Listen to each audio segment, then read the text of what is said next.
Hello friend, good afternoon, back to my channel Kavita lifestyle blog. তো তোমরা যে যেখান থেকে ভিডিওটা দেখে থাকো না কেন, অবশ্যই একটা কমেন্ট, একটা লাইক আর সাবস্ক্রাইব করে দিও।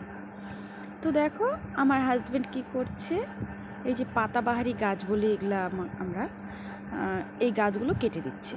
অনেক বড় হয়ে গিয়েছিল, একদম মানে বাড়িতে হাওয়া ঢোকাই বন্ধ করে দিয়েছে। গাছগুলো এমনভাবে হয়েছিল, এগুলো আবার গেটের কাজ করে, বাড়ির চারপাশে পাঁচিল দেওয়ার প্রয়োজন হয় না। এই গাছগুলো দিয়ে খুব সুন্দর হয়, যখন হয় না শুধু একটু কাটিং করে রাখতে হয়, তাহলে দেখতে খুব সুন্দর লাগে।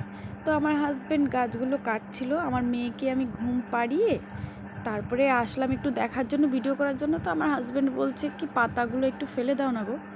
তা আমি আবার ভাবলাম যে গরমের মধ্যে একা একা করছে, আবার এটা করে চান করবে, খাওয়া দাওয়া করবে, একটু রেস্ট নেবে, আবার দোকান চলে যাবে, সময় পাবে না। তো আমি ভাবলাম তাহলে একটু করেই দিই। আমার তো করতে খুব ইচ্ছেই করছিল না, কারণ এত গরম, সেদিন প্রচুর গরম ছিল, মানে মানে ধারণার বাইরে। যাই হোক, কাজ করলে পরে তাও গরমটা অতটা বোঝা যায় না, কারণ জানি কাজ তো করতেই হবে, এর জন্য তখন আর গরম লাগে না। কিন্তু দূর থেকে দেখতেই ভয় লাগে যে আমি কাজটা করব কী করে, এই গরমের মধ্যে যাব কী করে। কিন্তু একবার যখন করা হয় তখন আর কোনো অসুবিধা হয় না। যাই হোক, আমার হাজব্যান্ড গাছের পাতাগুলো কেটে দিচ্ছে সুন্দর করে সাইজ করে, আর এদিকে আমি পাতাগুলো টুকুর টুকুর করে ফেলছি একদম নিচে, আমাদের নিজস্ব জায়গাতেই ফেলছি। আর ভাবছিলাম যে এই গরমে, এত গরমে মানুষের কাজ করে কি করে মাঠে ঘাটে। আমি আর আমার হাজব্যান্ড এইসব গল্পই করছিলাম যে দেখো এত কীরকম গরম, আমরা বাড়িতেই থাকতে পারছি না, সামান্য একটু কাজ করছি। ওই আমার শ্বশুরমশাই এসছে, এসে বললো কি গাছগুলো কেন কাটছিস, থাকতো আর কয়েকটা দিন পরে কাটতি, ভাদ্র মাস পড়লো তখন কাটতি। তা আমাদের মধ্যে ভাদ্র মাস কাটলে পরেই গাছ কাটাকাটি হয়, তখন নাকি ভালো হয়, ভাদ্র মাসে গাছপালা ছাড়তে হয়।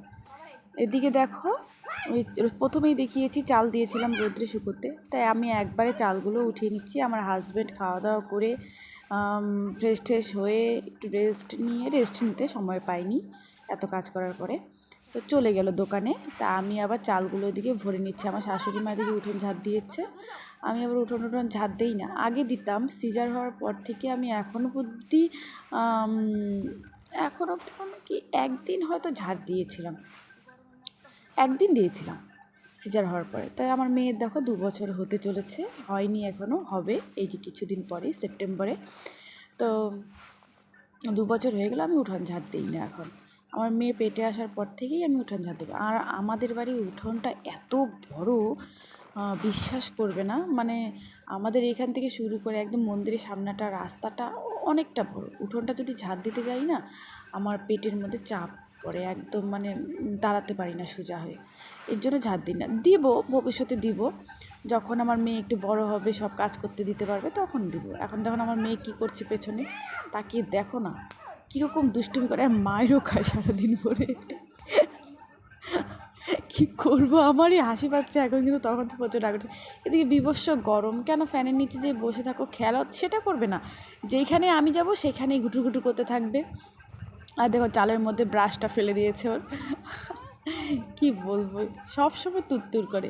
কার কার মেয়ে বা ছেলে এরকম করে অবশ্যই কমেন্টে জানিও, ভালো লাগে কারো কথা বললে পরে, শুনলে পরে যে আমার মতোও হয় কারোর সাথে। তাই আমি দেখো চালগুলো ঢুকিয়ে নিচ্ছি। চালগুলো তো বলেইছিলাম কয়েকদিন টানা বৃষ্টি থাকার কারণে না চালগুলোর মধ্যে কিরি পোকা ধরে গেছিলো, সেই জন্যই রোদ্রে দেওয়া আর কি, তাছাড়া সেরকম কিছু না। তো তোমাদের যদি আমার ভিডিওটা যদি দেখে ভালো লাগে, অবশ্যই লাইক, কমেন্ট, শেয়ার আর সাবস্ক্রাইব করে দিও। আমার শর্ট ভিডিওতে না একটা ভিডিওতে একটা ভিউজ এসছে 2400, আমার তো দেখে খুব আনন্দ হচ্ছে। আর সাবস্ক্রাইবও একদিনের মধ্যে 10 জন করেছে, এটা দেখেই খুব, আমার কাছে কিন্তু 10 জন মানে কিন্তু বিশাল ব্যাপার।